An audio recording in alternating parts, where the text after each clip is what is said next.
Hey everyone, welcome to the Movie Throne. I'm your host, the one and only King Kansas here, bringing you another amazing podcast episode this Saturday. Yes, we made it. It's another week. It is March 13th, 2021. Are you still breathing? I hope so. Well, I am anyways, barely, but the world is still, spinning round and round. Hopefully, the chaos has kind of subsided where you guys live.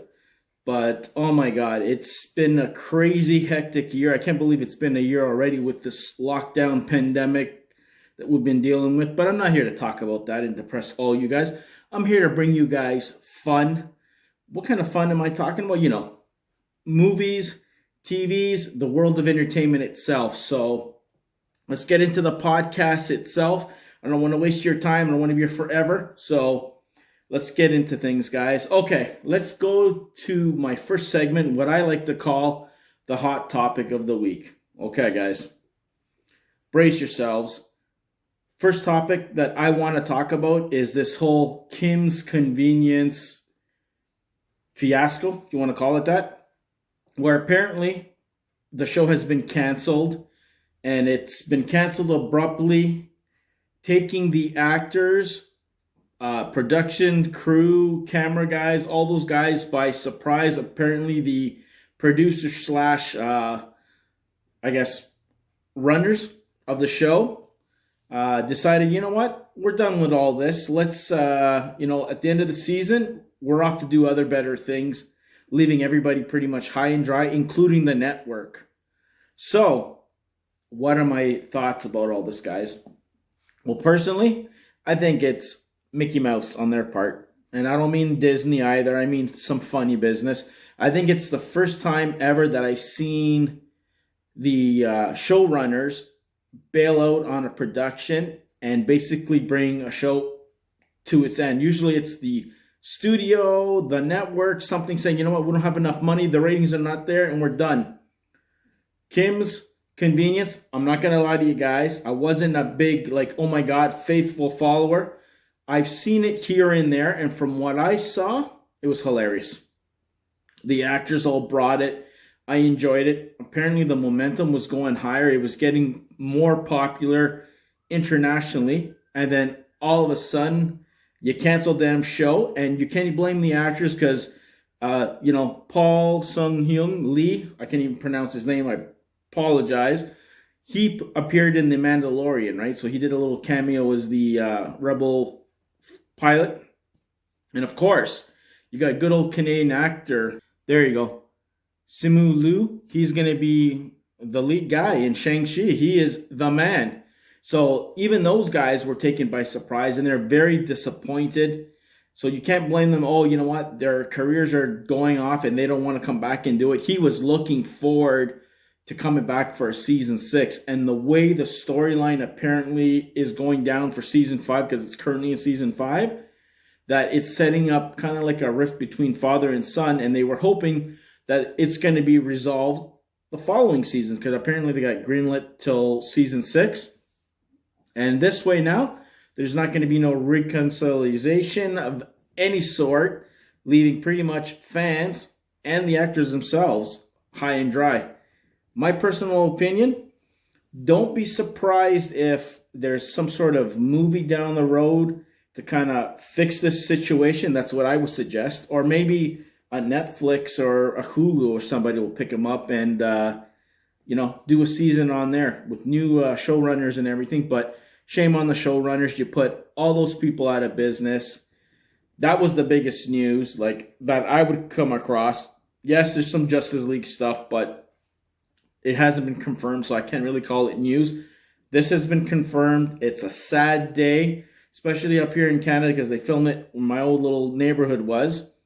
And it was something different, something unique, and it's going to be sadly missed. And I feel sorry for the actors, because the actors didn't expect it. And that's the first time, like I was saying, that you expect something like this to happen and for it to go down the way you did. So, I don't know. You guys leave your comments in the comment section below. Tell me your thoughts. Do you agree with me, not agree with me?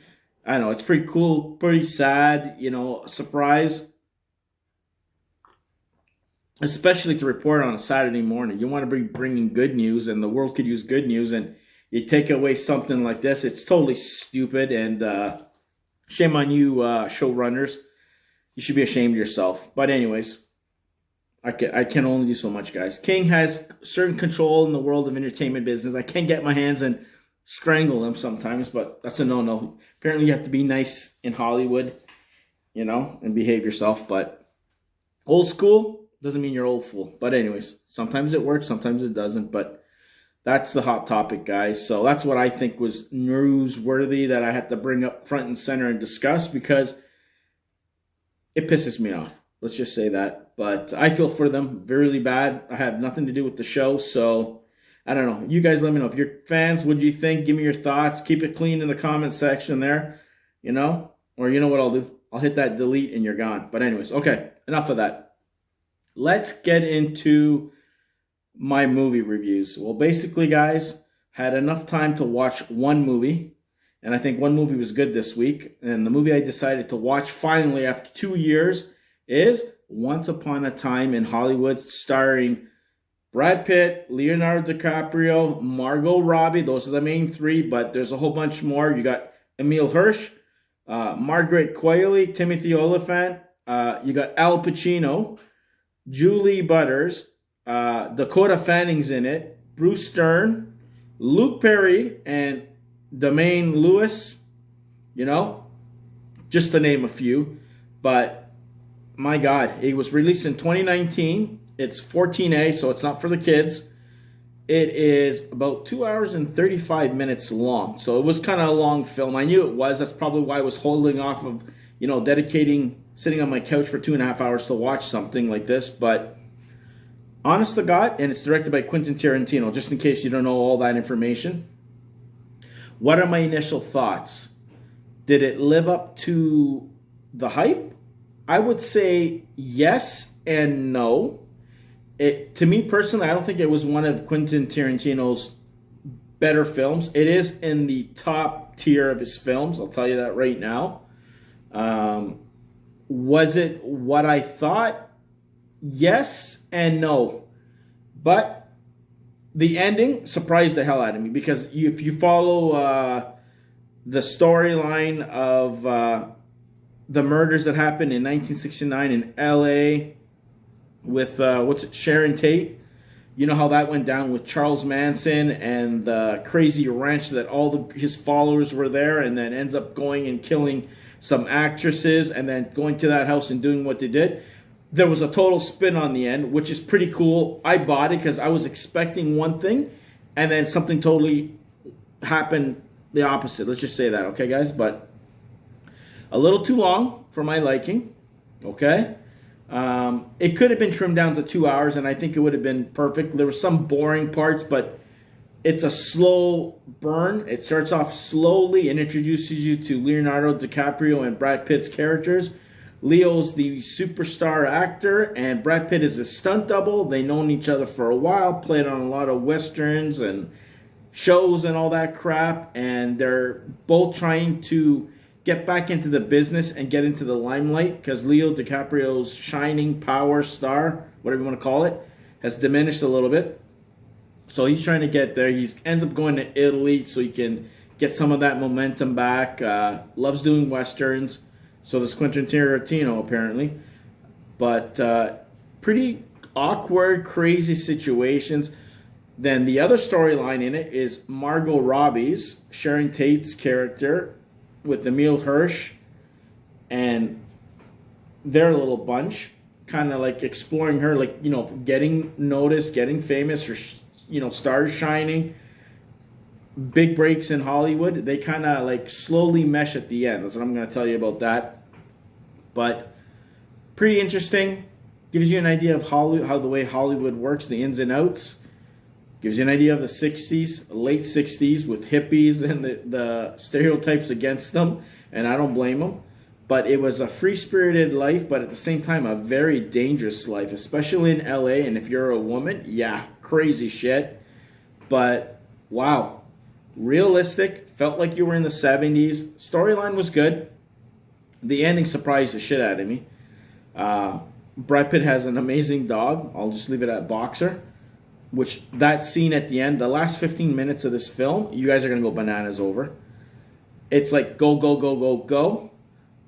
That's when these three stooges decide from the ranch to come after the house and kill actually Sharon Tate's, but they end up going to Leo DiCaprio's, Rick Dalton is his character, his place. They think they can get away with it. He's in the pool swimming.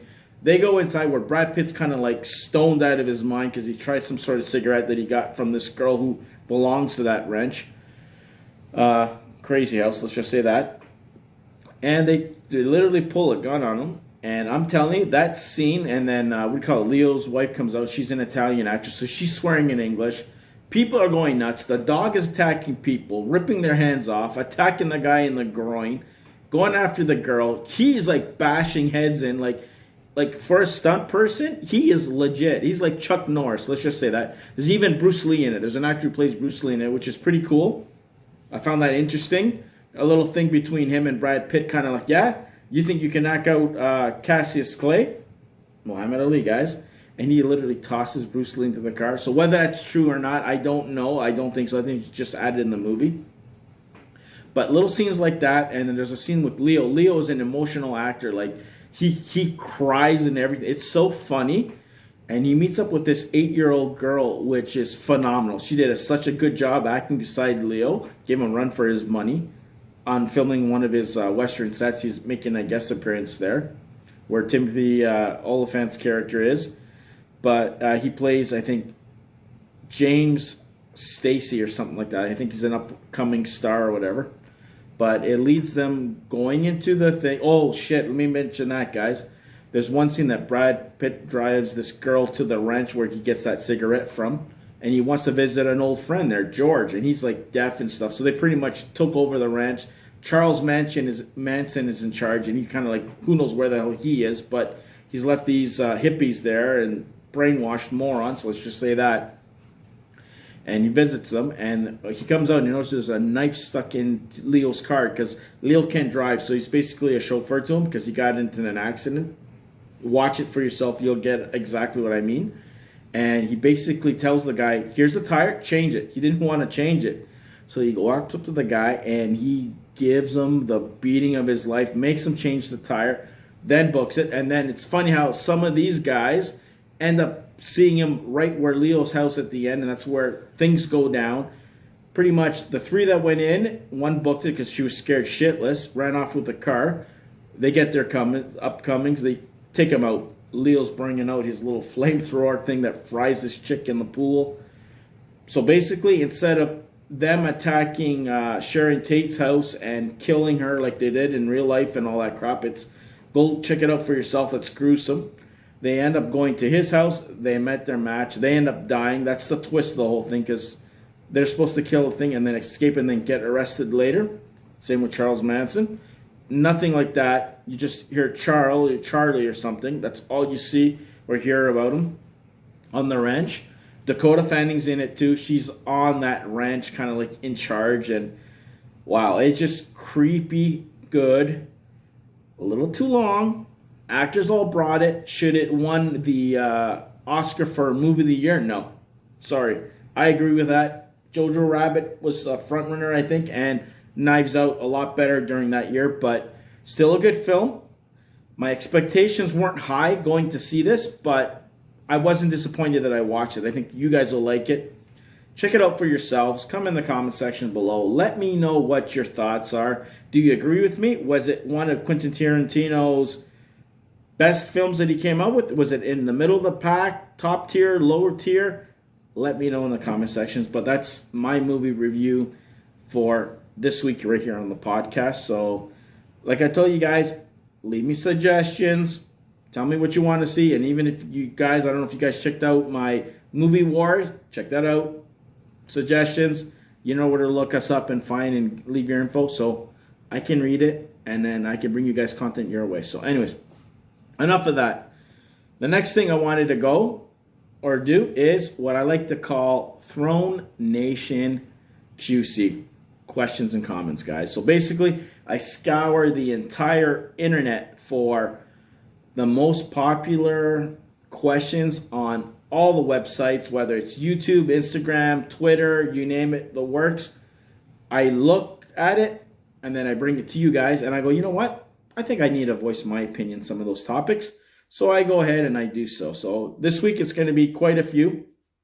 The recent one that dropped as I was planning this thing out is apparently the biggest news besides the whole Kim convenience. That to me is a little bit more big news than this was because it hasn't been confirmed, but usually she's usually good at it. Well, anyways, apparently there's been a tweet by Gracie Randolph saying that through multiple sources, apparently Zack Snyder might be in the running to do a Justice League 2 and 3.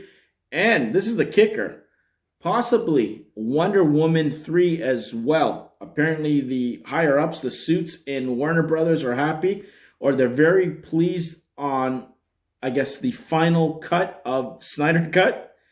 And they're very pleased that they perhaps want him to pursue doing those films. So what are my thoughts on Zack Snyder possibly doing Justice League 2 and 3 and then Wonder Woman 3 based on the Snyder Cut, which we haven't seen. It's coming out soon. I can't wait to get my hands on it. 4 hours of craziness. Trailers are amazing. So what are my thoughts? My thoughts?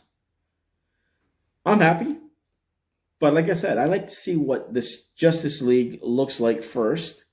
Are they jumping the gun? Yes. Has Patty Jenkins said anything about not doing Wonder Woman 3? No. Did Wonder Woman 84 do as well as the first one? No. Did I enjoy it? Yes. Is it as good as the first one? Hell no. Not even close. So, we're wondering, is Zack, since he had influence on the first one, that's the reason why they want him to go on to Wonder Woman 3 so he can bring back that feel, that element of the first film? Could be a possibility. Maybe he'll be working with Patty Jenkins because Patty Jenkins has not said she's not going to do it or she does not want to do it. And Gal Gadot had a good working relationship with Zack, right? Everybody's happy with Zack. So either way, I would like to see it. Whether it's Patty or Zack, great. Justice League 2 and 3, hey, sure. But until I finally see what it looks like, perfect. But these multiple sources stuff, until the sources are named and it's confirmed by Warner Brothers themselves, I ain't going to believe anything. But Gracie Randolph is usually, if she says she knows something and she knows from multiple sources, there's probably some, legitness to it. But I don't know. You guys let me know in the comment section, what you guys below. I thought I'd throw that in, guys, before I get into what I really wanted to talk about. Okay, so that's that out of the way. Next question or comment. Okay, Quiet Place 2 has now been moved up from September to May 28th by Mr. John Krasinski himself. So, what are my thoughts about it? Well, my thoughts? Damn happy about it. We were supposed to get it last September. Then it got pushed back to a whole entire year, and now we're getting it a little bit earlier. Great. Are we going to be able to see in theaters? I don't know. Is it going to be on HBO Max or something like that? I don't even know still there. But I enjoyed the first one. I was late to the party for that one. I didn't go see it when it first came out. I heard word of mouth. I bought it on Blu-ray. Then I watched it about, I want to say, 6 months after the fact, and I enjoyed it. The trailers for the second one look damn good. It has me hooked. I'm excited for it. And yeah, I want to see the damn thing. So I'm pretty happy with that. The other date that kind of got tossed as well, guys, which I'm going to bunch it with this one, is apparently Fast and the Furious 9 has also moved from May to June, I guess because of the whole pandemic. And apparently it's opening up the same day as Venom 2. So now, is that going to mean that Venom 2 is going to get bumped a little bit? Or is it going to stay where it is? I think personally Venom 2 might get bumped maybe about 6 weeks later, just so it's not in direct competition with the same kind of studio, Sony and Universal, because you're going to lose money. Either way, whether it's 200 million, because you're not going to hit the numbers you wanted because of this whole COVID-19 business, you're going to get a lot less, and it gives you more time to hopefully that they'll let the capacity of the theaters have more people in it instead of just 25%. Maybe you'll get 50 or 75, so you can make the coin. But Which one will move? Which one will stay? I really don't care, to tell you the truth. I'm going to see both, either way. But I'm more excited about Quiet Place 2. Okay, guys? Okay. Next thing on my board, my list, on your QC board itself, guys, is, this is what someone asked me. Okay, Superman and Lois. Is it safe to say that the CW has another new hit on its hands, possibly on the same level as Smallville? Have I seen the show, and what are my thoughts? Okay.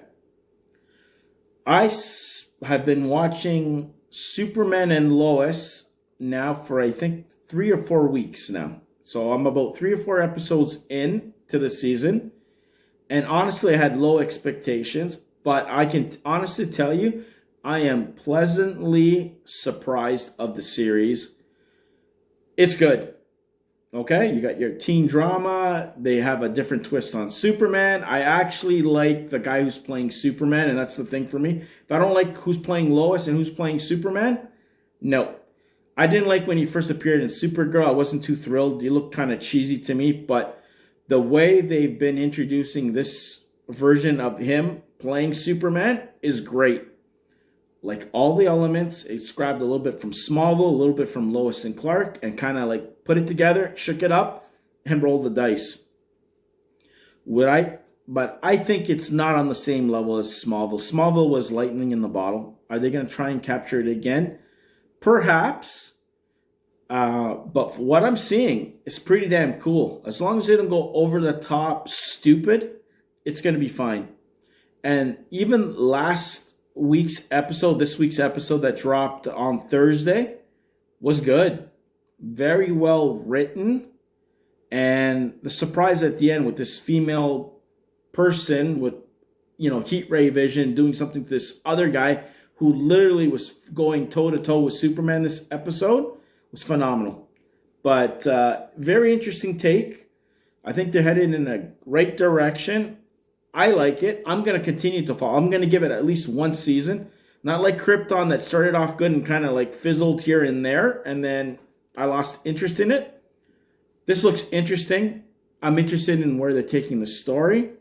Is it my cup of tea? No, but I like it. And I think you guys will like it. And, there's a reason why I decided to cover it here in the QC portion of this podcast. So you guys let me know. Have you checked it yourselves? What are your thoughts on this series? Do you think it's on the same level as Smallville? Is it another hit on CW's end, which I think it is? Smallville level? No, personally. But it has the potential to go there, is what I'm saying. I'm buying him as Superman. I'm thrilled. What are your thoughts, guys? Okay, final topic or comment that I want to address, guys, is because next week, small little show, Disney Plus, Falcon and the Winter Soldier. Apparently, someone asked me, based on the success of WandaVision, what are my expectations for Marvel's next Disney Plus series, Falcon and the Winter Soldier? Will it be as good or better? And will 6 episodes do it justice and make it successful? I'll tell you guys right now, 6, 8, 10 episodes, it doesn't matter. As long as it's well written, it'll be a success. And I think it will be a success because from what I saw in the trailers, loved it. It's going to have more action than WandaVision did because it's night and day. It's two different. The other one was about Wanda and her origin kind of thing and dealing with grief. This one is taking Falcon and Bucky on a journey because, as you guys know, if you guys watch Endgame, spoiler alert, Cap gave him the shield, but apparently there's this other guy who took the mantle, basically the shield from him, U.S. agent, and I want to know, why was that? Was Falcon not ready? Did he not accept it? Or they didn't want to give it to him, so they took it from him and gave it to someone else? So is it this way of earning it? He's taking the Winter Soldier along with him, and they hate each other's guts. So I think we're going to finally get that buddy cop kind of style show with a lot of action. You got Baron Zemo back. I think it's going to be damn phenomenal. I think Marvel's going to have another hit. Success, it's going to be successful. Will it be successful more than WandaVision? I don't know yet because I haven't seen the first episode. When I see that, then I might give you guys a little bit better idea of what I think or where it's headed. But I'm happy for it. I can't wait till next week to tell you the truth, and I'll be covering it right here in the Marvel Rundown portion or segment right here on the podcast. So tune in for that. But I believe so. So those are my final thoughts, guys. You guys chime in. Let me know in the comment section below. Like always, check out my other content right here on the Movie Throne YouTube channel. Like, share, and subscribe. Leave your comments in the comment section, guys. You know, you got so many options on Instagram. You got at @ThroneNation_QC. You got at @the_Movie Throne as another. And of course, here in the YouTube section of our channel. So leave your information, leave your questions, comments, suggestions, you name it, the works. You'll know I'll respond. Just keep it clean. And that's it. So there you go, guys. That is this week's episode of the Movie Throne podcast. I hope you guys enjoyed it. Check out that movie, Once Upon a Time in Hollywood, if you haven't checked it out. Check my other content. Check out Movie Wars, movie recommendation videos, you name it, the works. So until then, be the hell good. King is out of here, and I'll see you guys soon. Where?